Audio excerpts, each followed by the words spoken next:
Bella Salon and Day Spa, located at 41 West Main Street in Northeast Pennsylvania, proudly supports Chautauqua Sunrise and its volunteers. More information at bellasalonanddayspa.net. Westfield Memorial Hospital provides high-quality health care to residents of Western New York, offering patients the most sophisticated medical advancements while keeping the ease and familiarity of a community hospital. Support for Chautauqua Sunrise has been provided by WRFA 107.9 FM, Jamestown's public radio station, streaming online 24/7 at WRFALP.com. Low power to the people. Funding is provided by a grant from New York State Senator Catherine M. Young, representing Western New York's 57th District with a local office in Olean. Chautauqua Sunrise is made possible by a grant from Fredonia Place, a continuing care retirement community providing dignity in a modern luxury environment. Meter's Restaurant, a family tradition for over 50 years in downtown Ripley, is a proud supporter of Chautauqua Sunrise. Meter's provides all-day dining, banquet services, and custom catering, specializing in pie.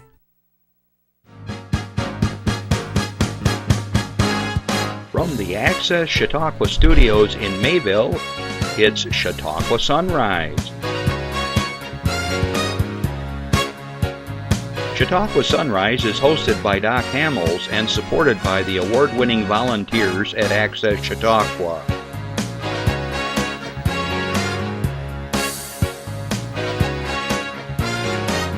We are here to share local news, colorful interviews, and events of interest to everyone. Chautauqua Sunrise is broadcast live Saturday mornings each week from 9 to 10 a.m. Send events via email or call us live. Check us out on YouTube and Facebook. And now, from the Access Chautauqua Studios, it's Chautauqua Sunrise.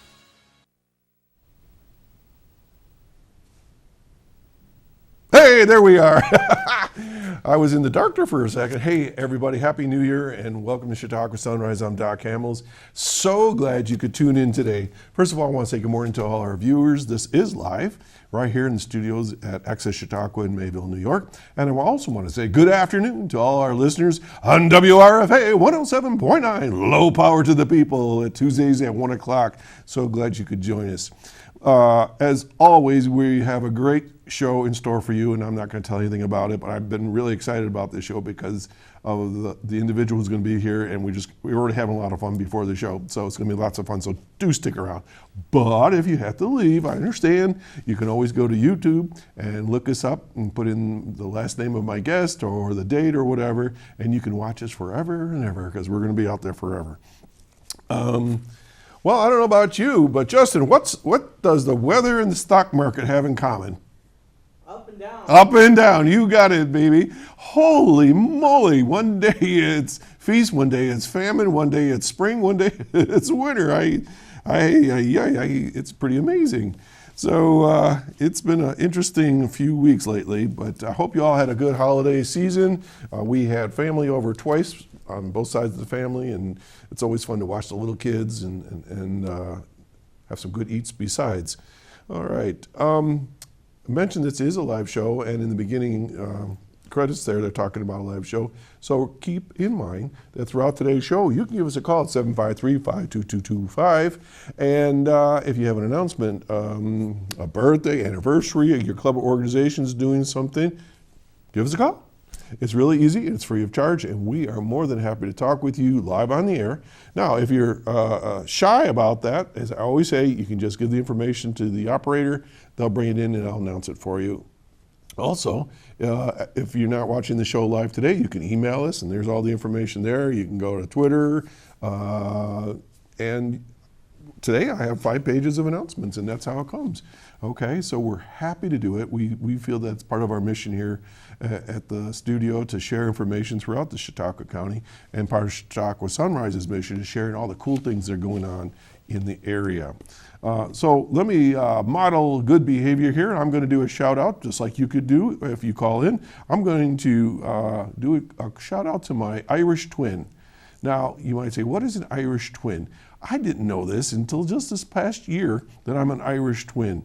And I had to actually look it up. It's Irish twin is when 2 children in a family are born within a year of each other. So my brother Bob, who is going to have a birthday this Monday, he's turning, believe it or not, this is my younger brother, he's turning 66. Holy mackerel. We were born in January. He was born in January, in the beginning of January. My birthday is at the end of January. So for 20 days, we technically, if you just ask us how old we are, we will be 66 for 20 days. And that always kind of threw people. People always thought we were actually twins. Bob is a big, stocky guy, and he kept right up with me as we were growing up. And so anyways, happy birthday, Bob, my Irish twin. Okay, I hope you're all staying healthy as you possibly can. I know with this weather, as we were just saying, it keeps going up and down the temperatures, and that's been raising a lot of havoc with sinuses and colds and flu season. So do take care of yourself and get to the doctor or wherever you got to go to stay healthy, because this stuff is knocking people down pretty hard. I was just telling a little story before we came on the air. I had this terrible earache a few days ago, and it turns out, without going into all the great science, is that fluids can build up in the tubes in your ears, just like little kids, you have to get your ears drained or put tubes in your ears. Well, this is the eustachian tube that goes through here, and evidently because of the sinuses and the weather going up and down, this got blocked somehow, and holy mackerel, that really hurt. Well, I went to the chiropractor, and he snapped me every which way, and then he grabbed my ear and pop that, and it seems to help quite a bit. But I got to put warm compresses on there. I only tell you this because maybe you're in the same boat, because he was saying there was a lot of earaches going on right now because of the sinuses and things like that. So there's my little to your health commentary for today. I have some announcements I want to get to because I want to spend as much time I can with my guest this morning. So let's get started right off the bat. We're going to announce right off here the 18th annual CASIC Poster Contest. Okay, the choices you make are what make you is the theme for the 2019 poster contest, sponsored by the Chautauqua Alcohol and Substance Abuse Council, otherwise known as CASIC. All Chautauqua County students in grades 3 through 12 are invited to participate in the contest and design a poster that expresses this theme. Details about the contest were mailed to all county schools and agencies. Additional information with complete instructions can be found on CASIC's website, which is CASIC, C-A-S-A-C, web.org. Purpose of this contest is to bring awareness to issues surrounding underage drinking, and posters should contain a clear, no use, that's in parentheses, I guess, no use message about underage drinking. CASIC encourages students to use a positive message, for example, the benefits of being alcohol-free or alternatives to underage drinking. While designing a poster, students will be encouraged to think about the many consequences underage drinking has. This includes physical, mental, and legal consequences. And we've had Melanie Wachowski on the show here before, and we've talked about some of the consequences, and it crosses all those various areas of a child's life, especially as they're growing up, and some of them are lasting. This is the 18th year for the contest, and it's divided into 3 levels. Category 1 includes grades 3, 4, 5, Category 2, 6, 7, 8, and Category 3, grades 9 through 12.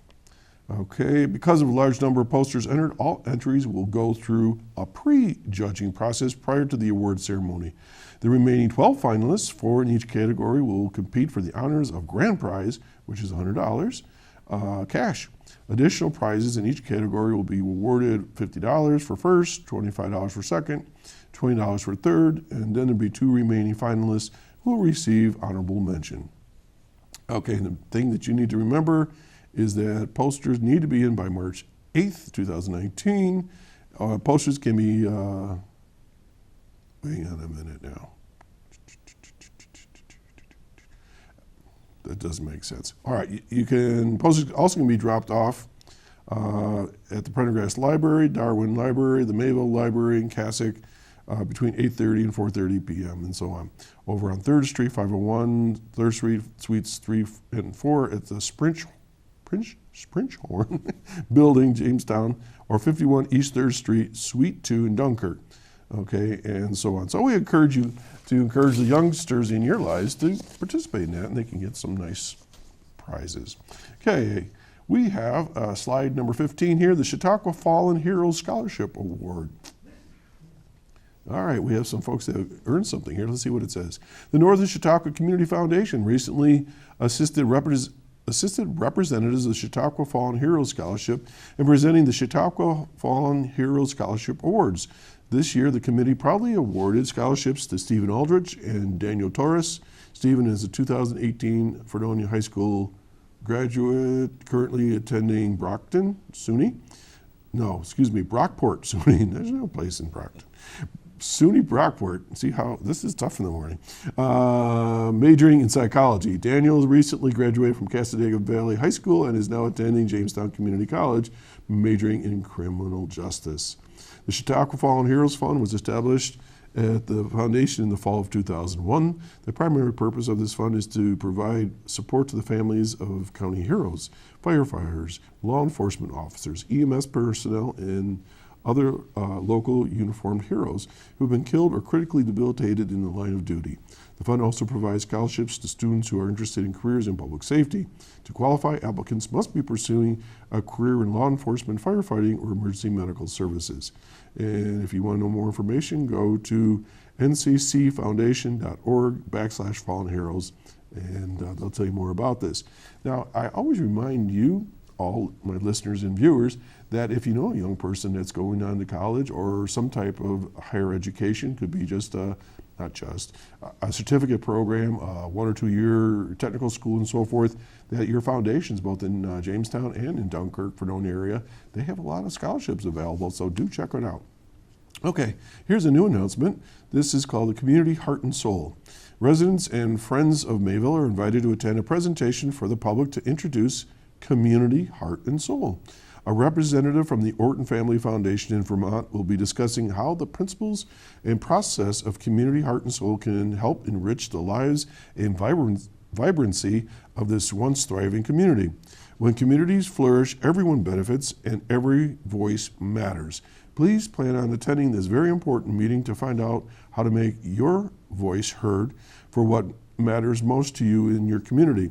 The meeting will be held in the auditorium of the Chautauqua Lake Central School on Thursday, January 17th at 5:15. Daycare will be provided.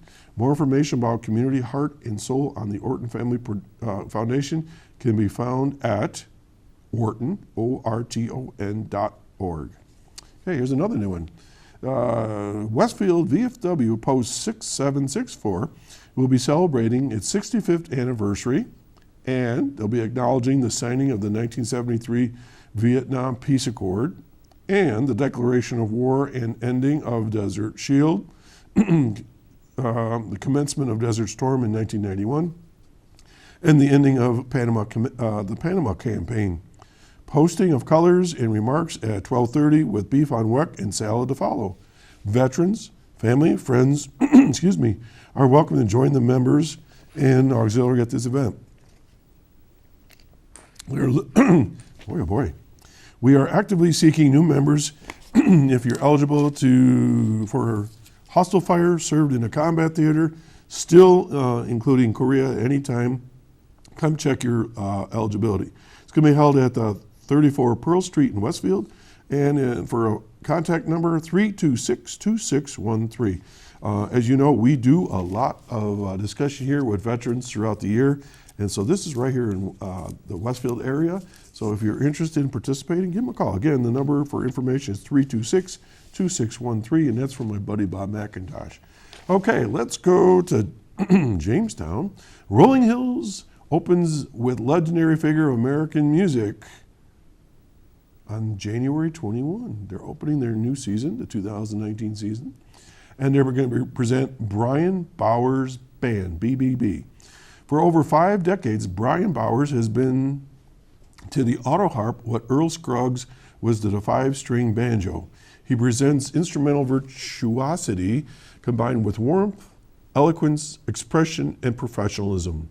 Master of the auto harp, singer-songwriter, storyteller Brian has teamed up with two multi-talented musicians, Danny Nicely, who's a world-class Virginian mandolist, guitarist, and mandocellist, and Jeff Goodhue, from New England-based singer and multi-instrumentalist, to create American folk and mountain music at its finest.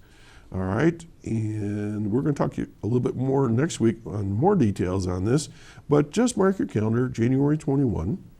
Tickets for this show are $25. They do vary. And remember, the show doors open at 5:30. Show starts at 6:15. In between, you can get something to drink or eat. And then they have a short intermission. And not as good as the show, but almost as good as the show, is the meet and greet after the performance, where you get to talk with these really nationally famous musicians and songwriters. It's just a great time. Okay? January 21 at Shawbucks. Okay, let's go to slide 16. The McClurg Museum schedules temporary closures. They want us to give you an announcement that the Chautauqua County Historical Society will close the McClurg Museum to the public starting this past January 2nd to accommodate much needed renovation and restoration work on the 200-year-old building. If you've never been there, it's absolutely fabulous, and I can't wait to see what they're going to do to make it even better. During the closure, the museum will not be available for tours, while much needed work takes place in the building's center stair hall. This project will complete the first stage of critical repairs identified by the Historic Structures Report that was completed in 2015. The work is tentatively scheduled to be completed by early February, so not too long of a period of time. All right, so if you have any questions about that, give them a call at 326-2977, and we'll share a little bit more information because there's some other construction they're going to be doing and renovations. And I'm trying to get John Wolf on the show maybe sometime this winter, and he can go in greater depth. But great gift and gem in the community here, and it also is the home of the Chautauqua County Historical Society. Okay, a little announcement from my buddy Randy Anderson from the Chautauqua Sports Hall of Fame. Chip Johnson, chairman of the 38th Annual Chautauqua Sports Hall of Fame Induction Banquet, has announced the locations where tickets may be purchased this year for the February 18th event.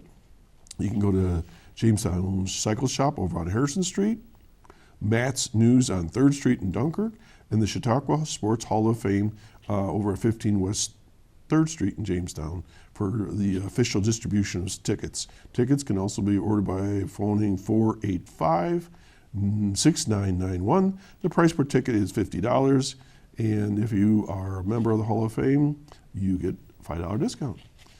Inductees for the class of 2019 are Cheryl Bailey, Tiffany Decker, Vince Gullo, Chuck Johnson, Jack Harper, Luella Kai, Michael Lopriori, Bob Pelchick, and Mark Weaver.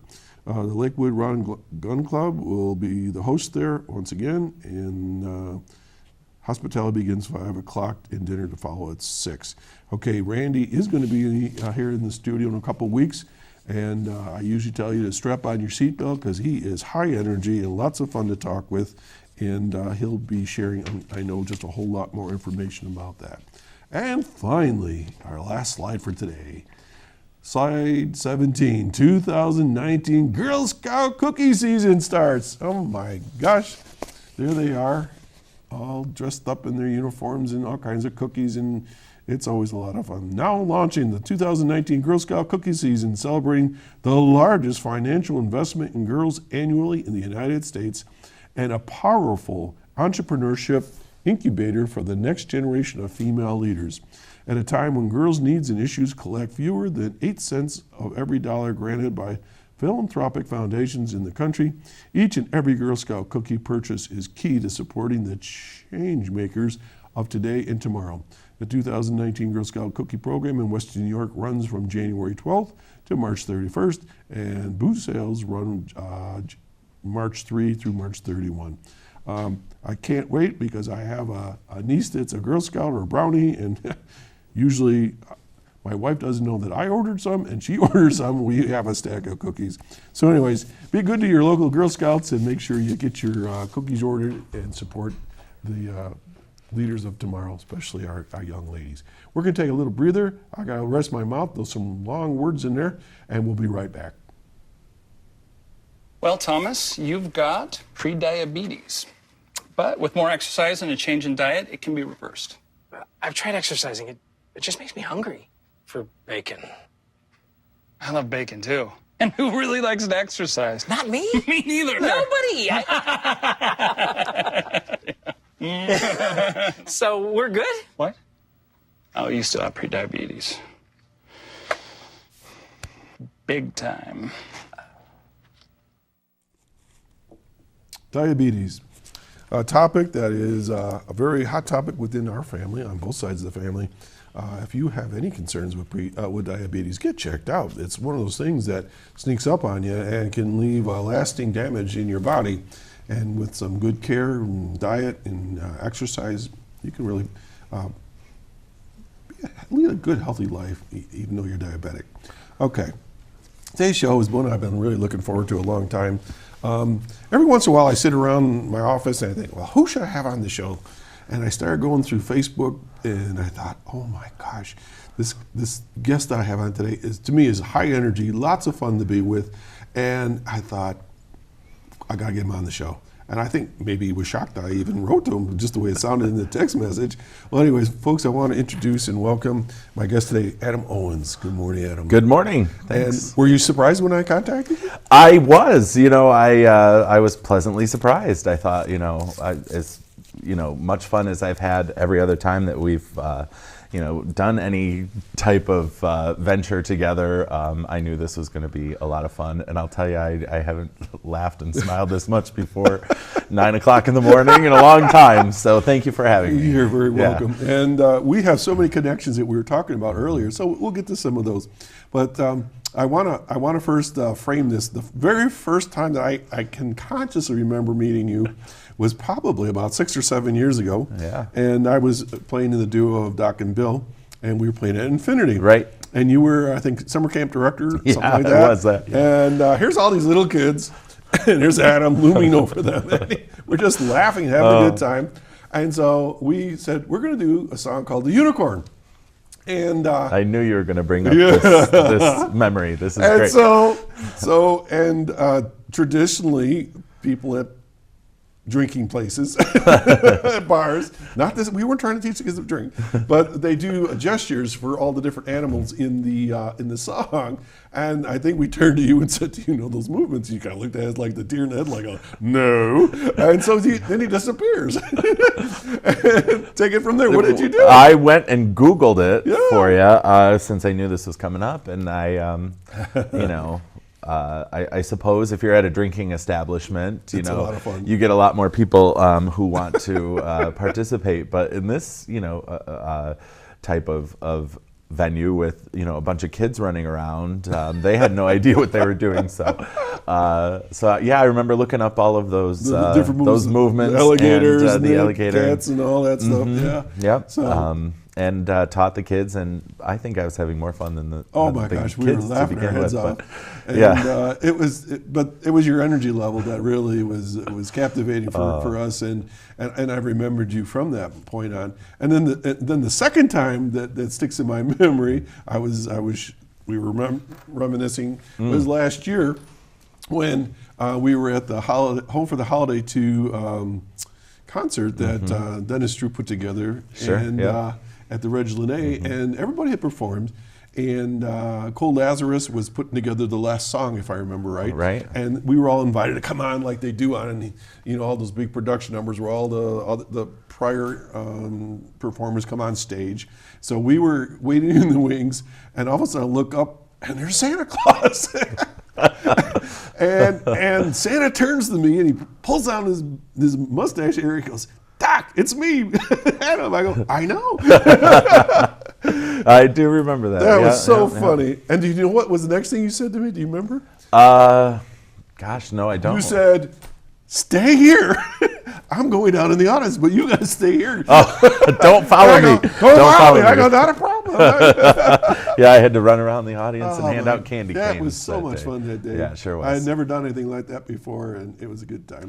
Yeah, there's lots of great stuff that happens in Jamestown. You know, that one show, for example, Home for the Holidays, where Dennis had, you know, so many local bands and acts and singers and musicians perform, instead of spending, you know, a ton of money to bring in a big name. Why do it? Why do it when you have so many talented people? And you know, I was telling you this morning, when I moved back to Jamestown, you know, I'm from this area, and when I moved back 10 years ago, I kind of thought, well, I'll be here for the summer. I'm a summer camp coordinator, and you know, when that job ends, I'll take the money I've made and move to the next place was Boston or wherever it was. And you know, after spending a few months back in this area as an adult compared to, you know, a student, you know, now I'm back trying to figure out what to do with my life. I really realized, you know, just how many great people are in this area, all the great things that are happening around, you know,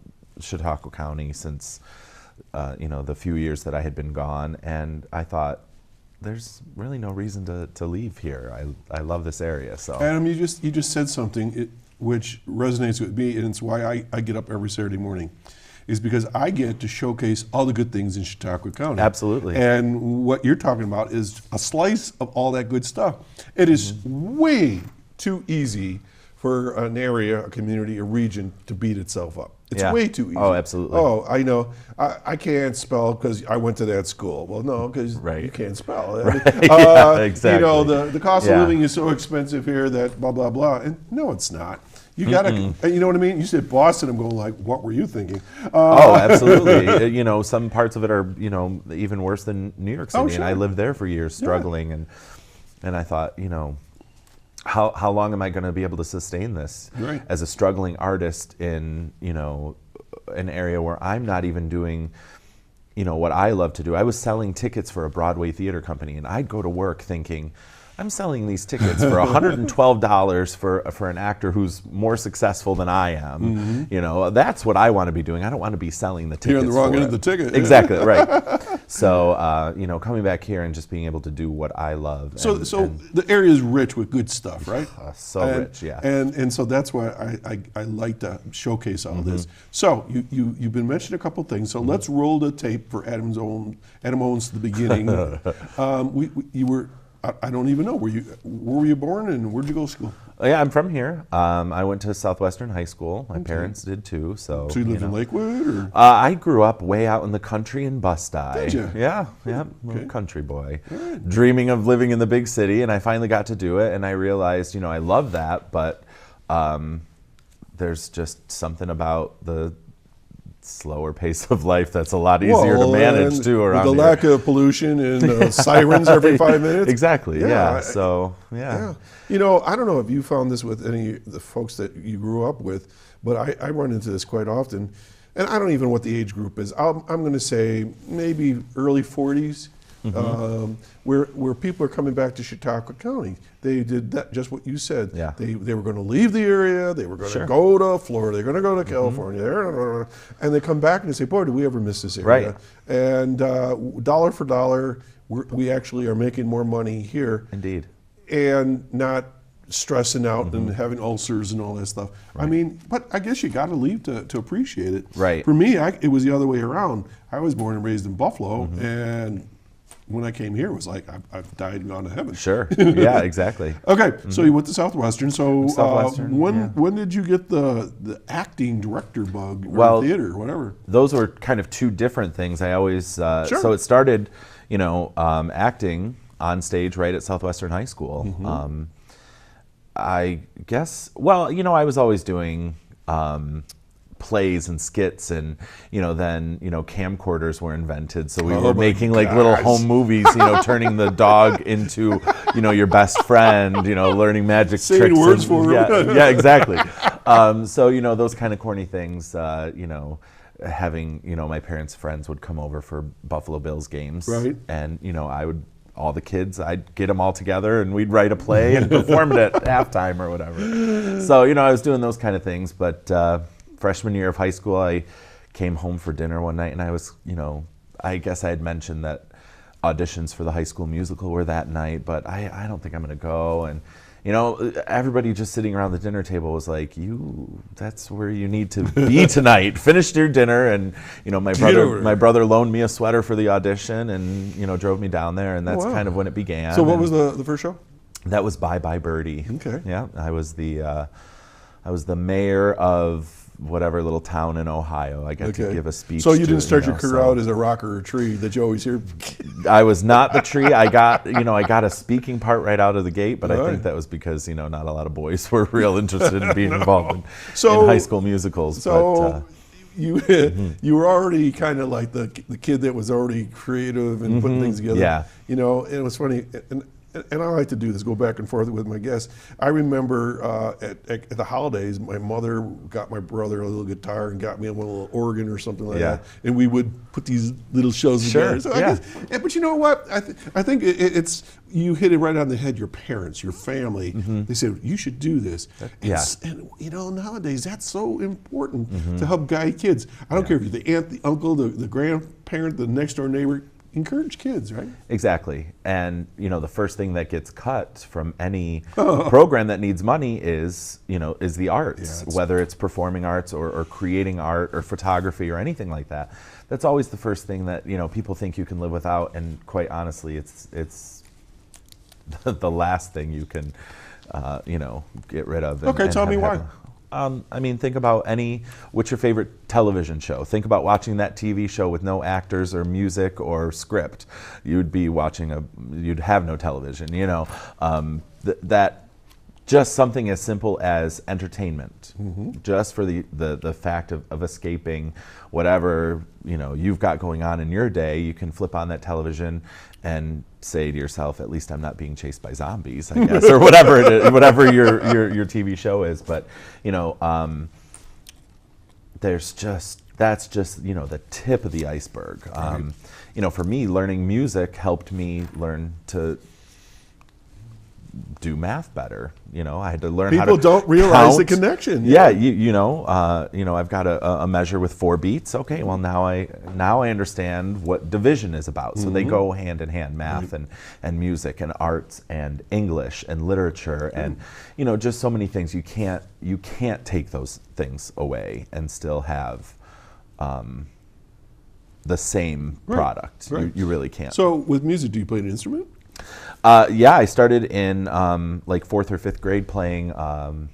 First I started with a stand-up bass that was about as big as me at the time, and it was great. But then the next year we could choose a brass instrument or whatever. So I chose French horn for some reason, and I'm sure my mom and dad, wonderful. They encouraged it, but I'm sure they didn't want to. So then I was in marching band and all of that, through high school. So I would do marching band and the High School Musicals, and so that's all very music related. But my sort of interest and passion always tended to lean more towards acting and just kind of getting into like a script for the words of it, and finding sort of the music in a script like that without having to be a musical or whatever. So with the classics and Shakespeare and all of that sort of always attracted me. So all right, so let's keep going with the timeline. Sure. So you're in high school, so freshman year in Bye Bye Birdie. Right. So then what other productions were you in? We did a couple others. I was then at Tevye in Fiddler on the Roof. Oh, which really? Was, That must have was been a bit my of a favorite. challenge. Yeah. One of my favorites. I still sing it in the shower every other day. If you drive by, I'll sing you a solo. There's Otto.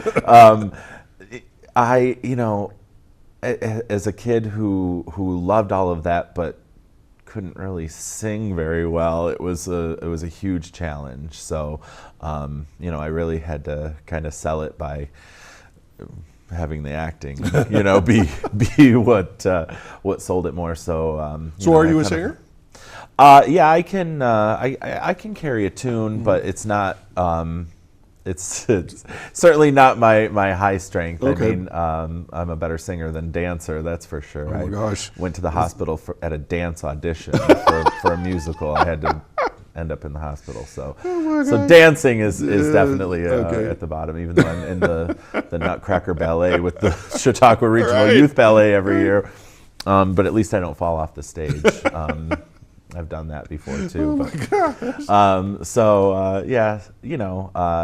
Acting has just always been my strength. And then in college, when I got to college and started, taking acting classes, Where'd you go? I went to Fredonia State. Excellent. After completing my associates at JCC. So if I had to choose again, I would take that same track again. JCC, Fredonia, I loved it.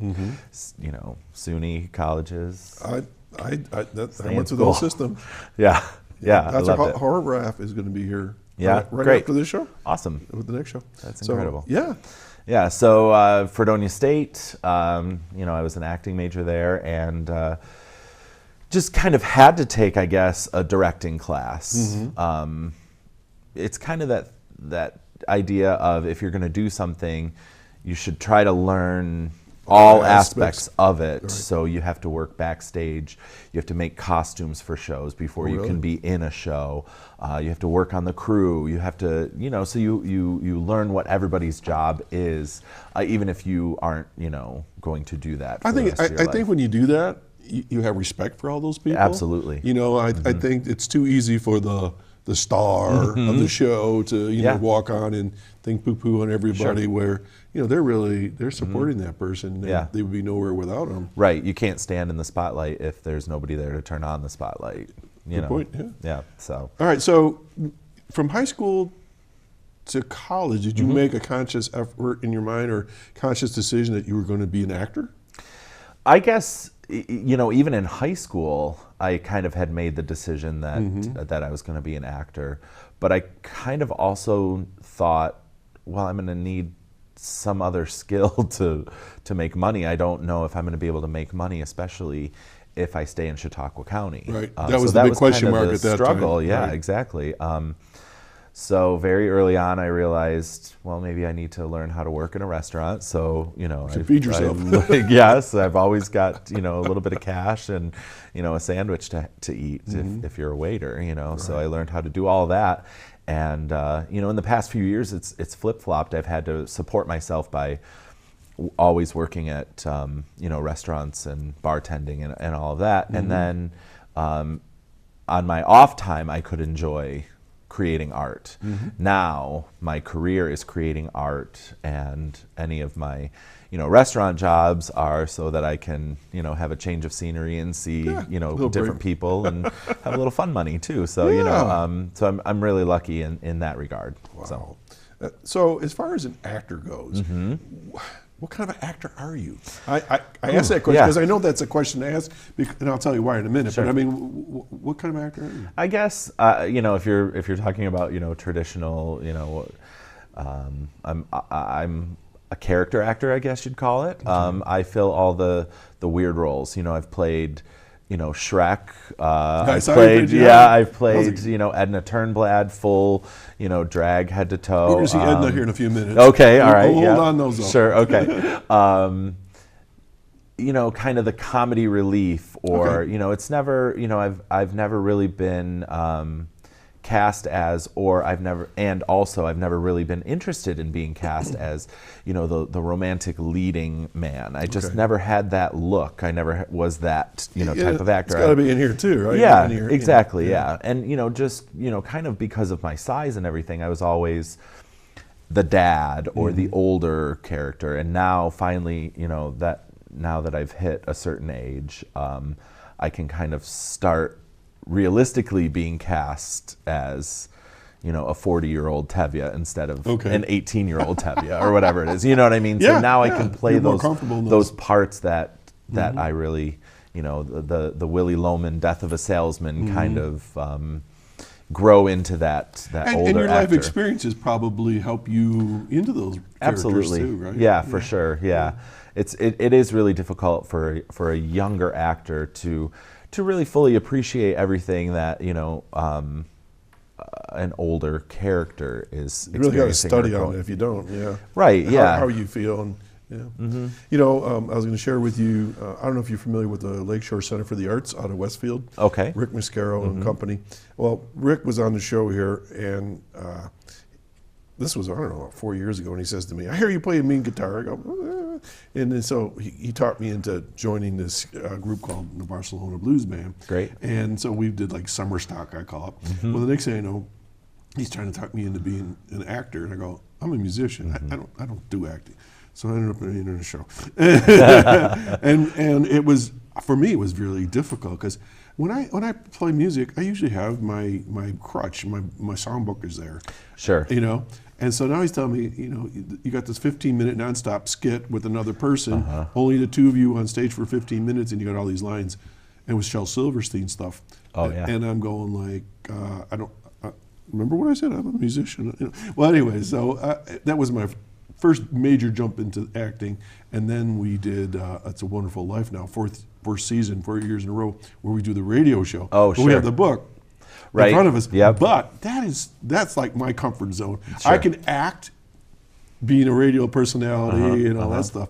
So to me, I have no idea what I would be as far as an actor, but I think I tend to be with you as sort of Yeah. like, you know, the comic relief kind of funny person. Sure. And you know, I don't drink, and I'm always cast as a drunk.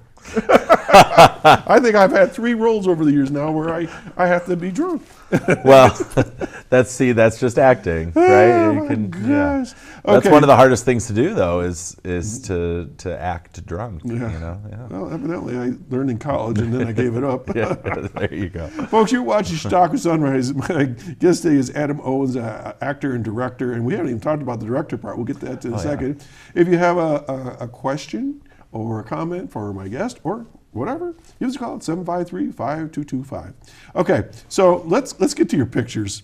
Okay. Okay, and Sure. then we'll get to the director side. Right okay? on. All right. Okay. So let's pick up the first picture, Jeff. I don't even know whatever order. There All it right, is. there you Okay, are. so that's me in a role as a director. I was very proud of that. This is in front of the doors at the Lucille Ball Little Theater downtown, which is a fantastic organization. They are in their 70-something Amazing. season, 75 or 6. Just really great organization. We did Little Shop of Horrors last, maybe a couple of Octobers ago, and I couldn't have been more proud. The story is about a man-eating plant that grows from, it's planted as a little seedling in a coffee can to, large enough to swallow a full-grown adult person. Yeah, exactly. That's it. Yeah, we could have. I could have been the plant. Now we know. Next time I'll call you. Oh, thank you. But we had, we rented some of those puppets. They were the plants were essentially puppets. Yeah.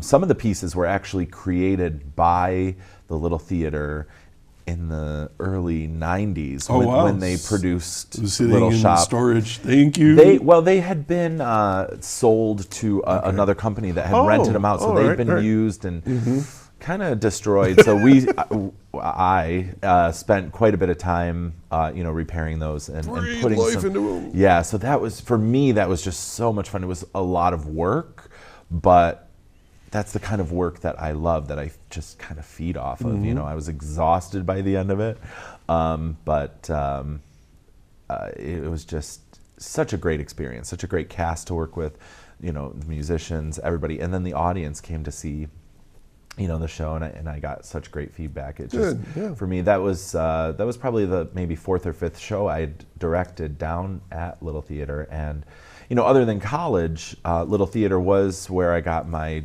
directorial break. I had applied for one of the seasons when I had moved back, maybe 6 or 7 years ago. When I applied, no, it's probably even longer than that, but. They took a chance and hired me to direct a small play, which, in my opinion, was pretty successful. I was very proud of that as well. And then, just from there, it just kind of kept getting hired to do more and more, depending on what the season was. Who picks the shows?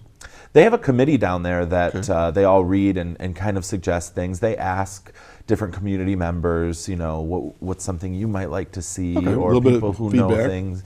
And then maybe they'll get a copy of the script and pass it around, and they vote on it, and then it goes to the board and things like that. And there's a whole process. So so you have tickets, you sell tickets, and I know that you have to pay for royalties and stage stuff. But this is a paying job.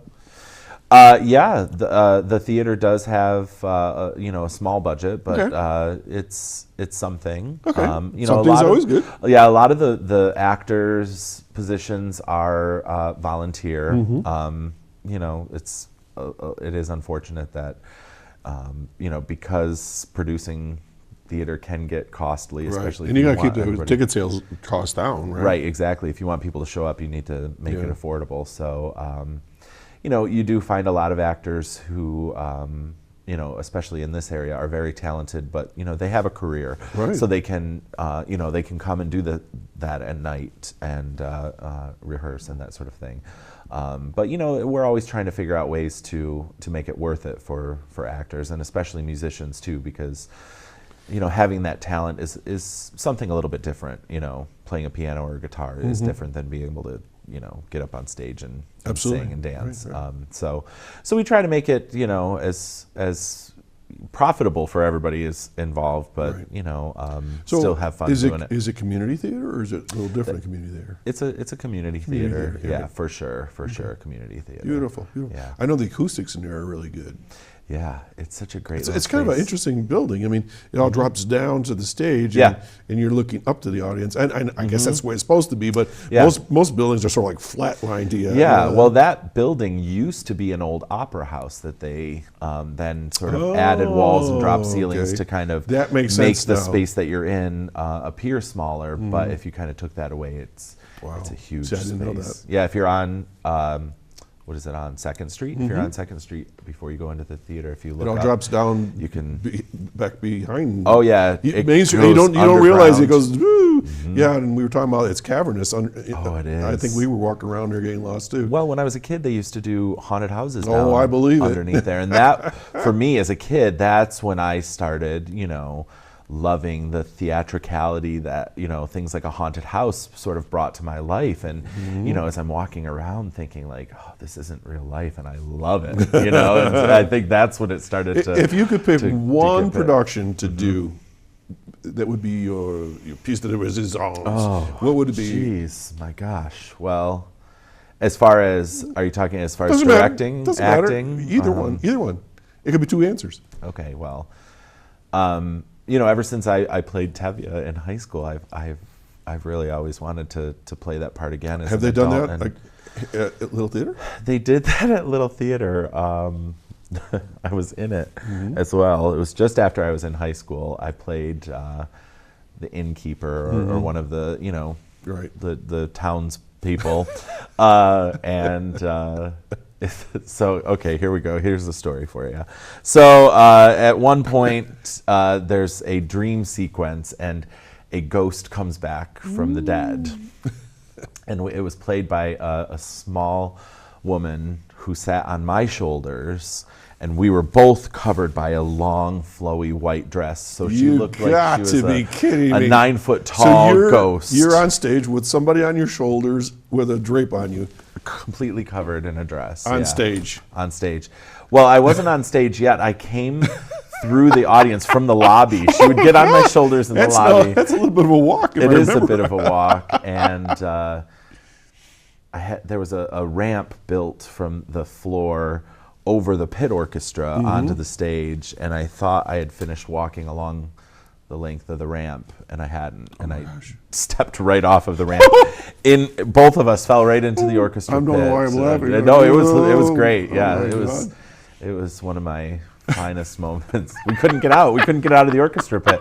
The poor young woman on my shoulders had to sing her entire solo. Oh my God. Standing on my shoulders right there in the orchestra pit, while the entire cast And the show is goes on. and the show went on. Exactly. They Yes. loved it probably. So that was God. that was the last time I was So in you Fiddler so if on you the had Roof. so you'd like to do Fiddler on the I Roof had again. to kind of redeem myself and Okay, stay on the as stage. far as a director, what would you love to direct? Oh man, that's tough. Okay, Yeah, just you something know, comes it's across your mind. probably going to be like a classic play, like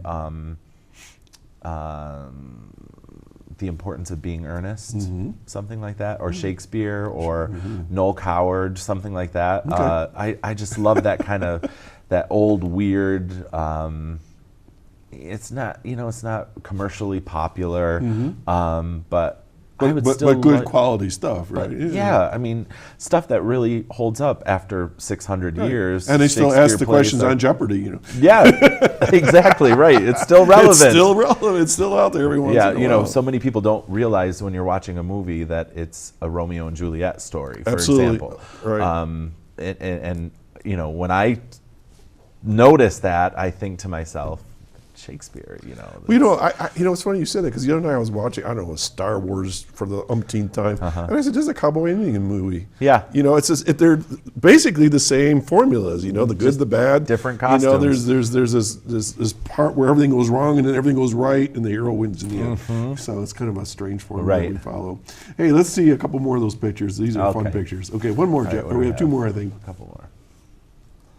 Okay. All right, so there's me There you as are. Edna Turnblad. Okay, so for our listeners, you are in a mint green dress, and you're holding flowers and with that bouffant Yes. wig, Yeah. that great is- glittery makeup, and it looks like you're with one of your That's fans. my friend. Yeah, that's my friend James there. And this was for Hairspray. This was Hairspray Okay. at the community college. So I played a kind of frumpy housewife who comes out of her shell and literally comes out of a giant hairspray can at the end, dressed like this. And so that was, if you'd asked me maybe a year or two ago what roles I would really love to play, it would be Edna. Edna. Quite a character. Just such a ridiculous, over-the-top character. 54 triple Ds, and just something that I would never really picture. If you'd asked me, 20 years ago, I never would have thought, I would be, playing a character like that. But boy, was that fun. That was just so much fun.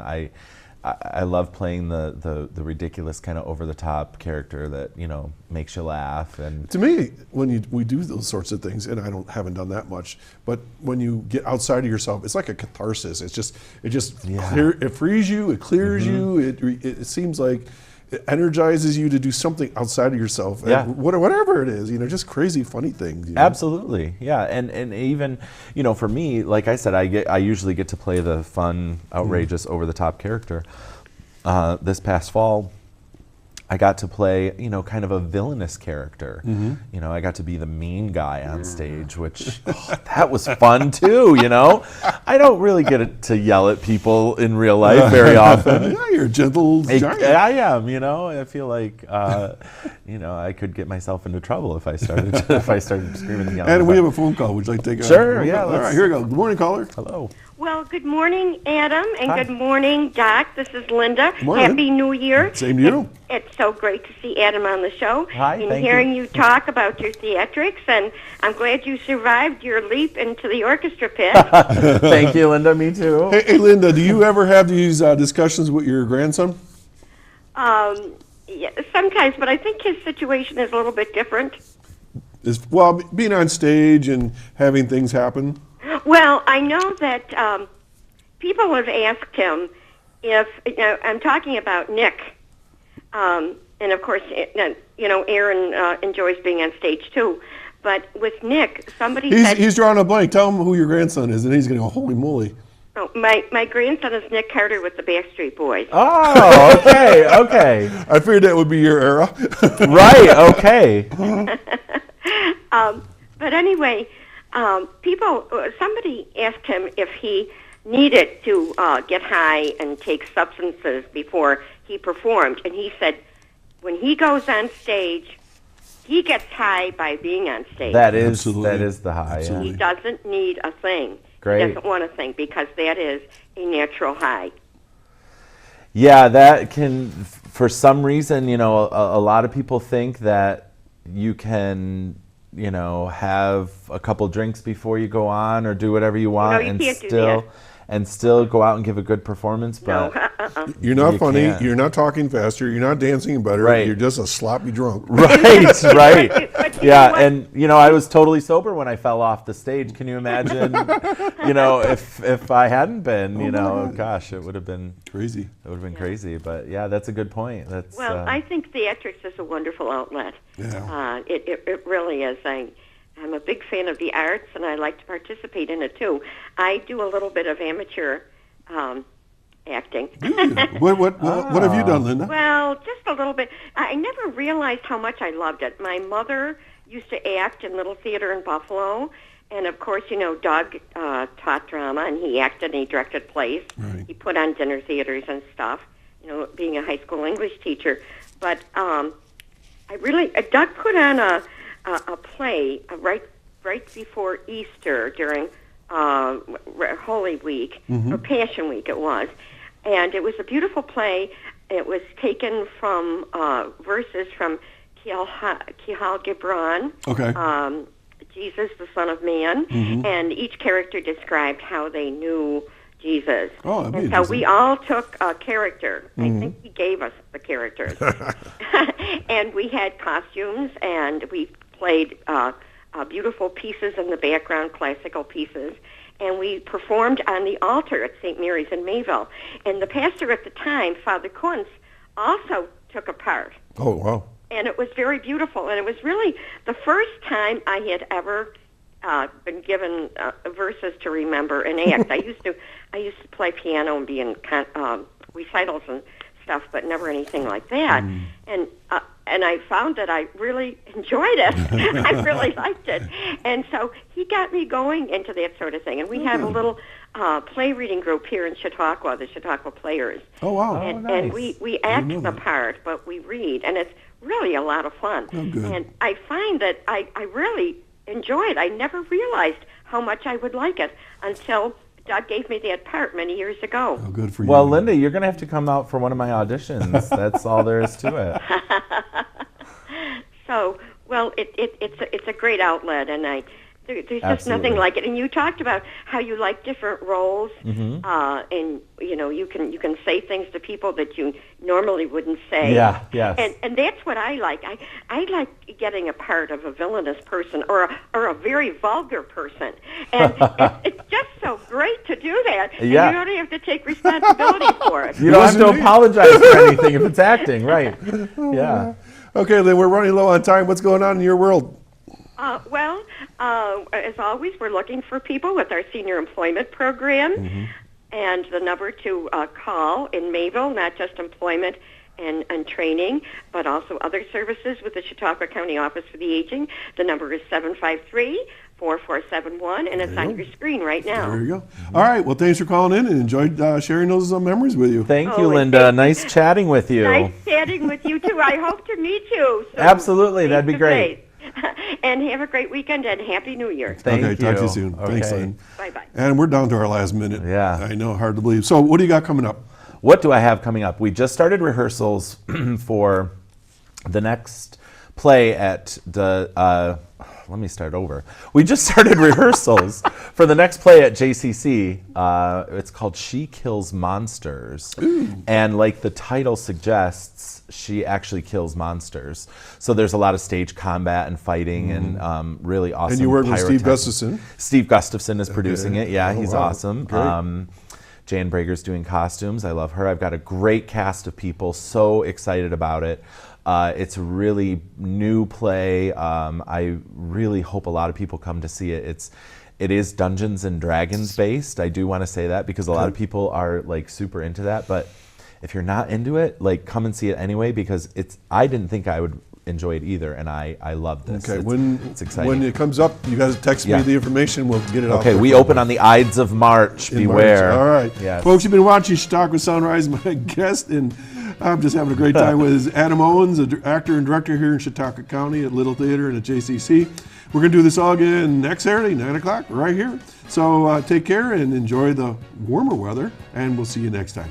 Take care. How easy was it? Awesome.